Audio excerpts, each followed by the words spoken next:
विहाय कामान यह करवान पुमांश चरति निस्पृह निर्ममो निरहंकार स शांतिम अधिगच्छति। नमस्कार दोस्तों, स्वागत है आपका हमारे चैनल बच्चान हेल्थी में। शुरू करते हैं भागवत गीता ज्ञान।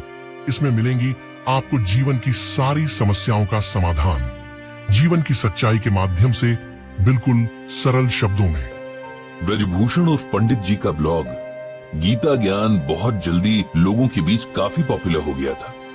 ये ब्लॉग कोई उपदेश देने वाले बाबा जी के उपदेशों का कलेक्शन नहीं था, न ही किसी तरह के तंत्र मंत्र से आपके जीवन की प्रॉब्लम सॉल्व करने की गारंटी देने की बात कहता था।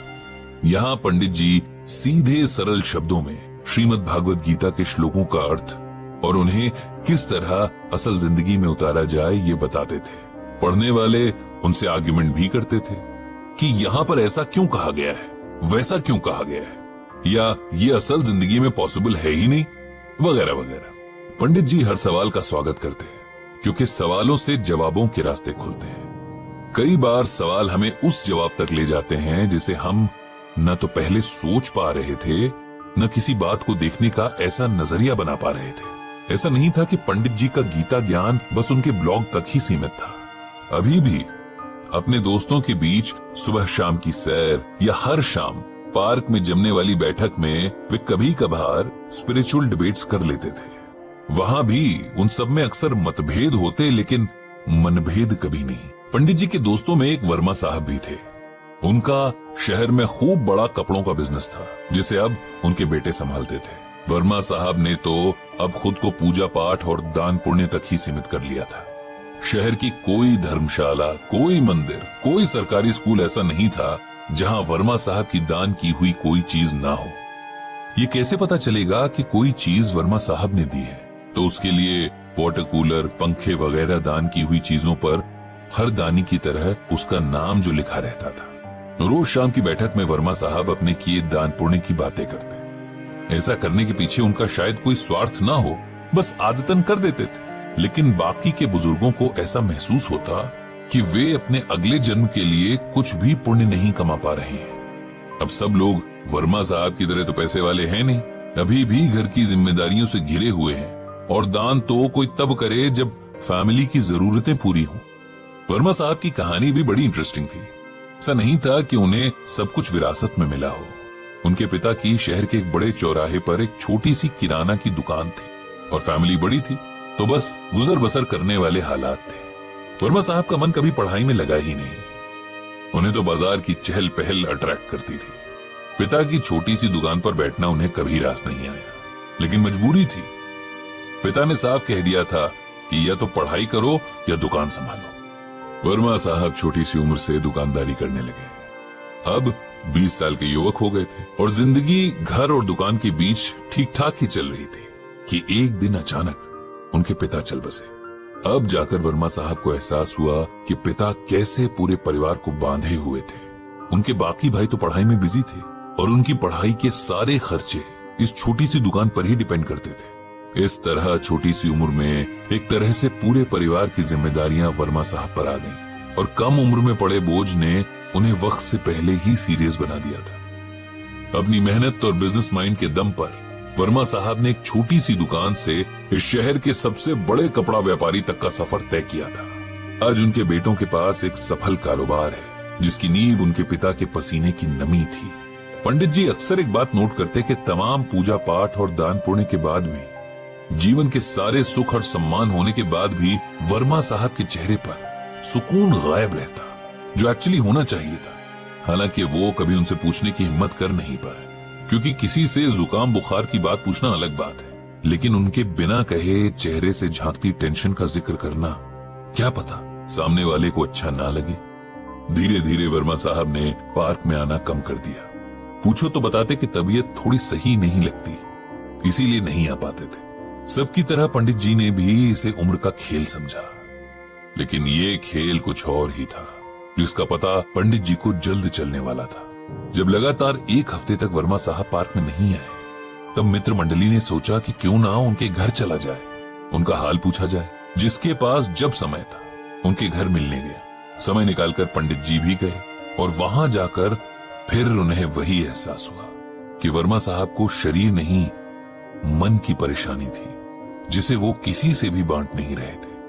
थोड़ा एकांत मिलने पर आखिर पंडित जी ने वर्मा साहब से पूछ ही लिया कि उनकी इस बेसुकूनी की वजह क्या है, क्यों हमेशा उनका मन अशांत सा लगता है, क्या इसके पीछे परिवार या कारोबार की कोई समस्या है।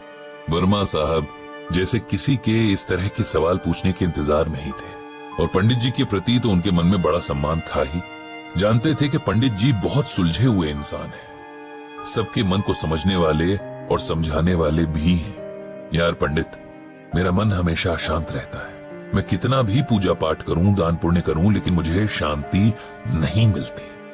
मुझे हर वक्त यही लगता है कि मुझसे कुछ कमी रह रही है, मेरी पूजा ईश्वर तक पहुंच नहीं रही है, मेरे दान मेरे अगले जन्मों के लिए पुण्य में नहीं बदल रहे हैं, और मैं सब कुछ करते हुए भी कुछ नहीं कर पा रहा हूं। पंडित जी ने एक लंबी सांस भरी और फिर गीता का ये श्लोक पढ़ा। विहाय कामान यह कर्वान पुमांश चरति निस्पृह निर्ममो निर्हंकार स शांतिम अधिगच्छति। इस श्लोक में भगवान श्री कृष्ण ने अर्जुन से कहा है कि जो मनुष्य सभी इच्छाओं और कामनाओं को त्याग कर ममता रहित और अहंकार रहित होकर अपने कर्तव्यों का पालन करता है, उसे ही शांति प्राप्त होती है। अब सरल शब्दों में इसका मतलब सुनो। जब हम कोई भी काम करते हैं, चाहे वो अपना रोजमर्रा का काम हो या किसी की मदद करने जैसा काम, यदि हम किसी भी तरह के स्वार्थ या अहंकार से भर कर करते हैं, तब हमें किसी भी तरह से उस काम का सुकून नहीं मिल पाता। अब जैसे हम किसी की मदद करना चाहते हैं, देखा जाए तो ये बहुत अच्छा विचार है, लेकिन इसके साथ ही हम ये भी सोचते हैं कि भाई हमारी वाहवाही हो, इस मदद या दान के बदले हमें पुण्य मिले, हमारे पाप कटें, तब हम निस्वार्थ भावना से दान नहीं कर रहे। इसीलिए हो सकता है कि हमें पुण्य तो मिल जाए, लेकिन शांति न मिले। ये रूल जीवन के हर काम पर लागू होता है। अपने बच्चों को भी अपना इन्वेस्टमेंट नहीं समझना चाहिए कि आज हम इन्हें अच्छे से पालेंगे तो कल ये हमारी केयर करेंगे। उनकी अच्छी अपब्रिंगिंग यानी परवरिश हमारी ड्यूटी है। हम दान करते हैं क्योंकि हम काबिल हैं, लेकिन उसके बदले ये उम्मीद रखना कि इसके बदले हमारा प्रचार होगा, घमंड की निशानी है। और ईश्वर उस हृदय में वास नहीं करते जहां घमंड हो। इसी तरह उस हृदय में सुकून को भी जगह नहीं मिलती। अपना कोई काम करना, किसी की मदद करना हमारा फर्ज है, जिसे पूरा करना हर किसी की जिम्मेदारी है। इसके बदले कुछ मिलने की एक्सपेक्टेशन रखना गलत है। वर्मा साहब, आपने जीवन भर मेहनत की, आपको लगता है कि आपके परिवार को आपके प्रति थैंकफुल होना चाहिए। वे होंगे भी, लेकिन इस एहसान का शुक्रिया वे एक समय के बाद करना बंद कर देंगे। लेकिन आप उनसे हर समय ये सुनना चाहेंगे। ऐसा ना होने पर आपको दुख होगा, जबकि देखा जाए तो आपने किसी पर कोई एहसान नहीं किया। आपने जो किया वो परिवार के सदस्य होने के नाते आपकी रिस्पॉन्सिबिलिटी थी।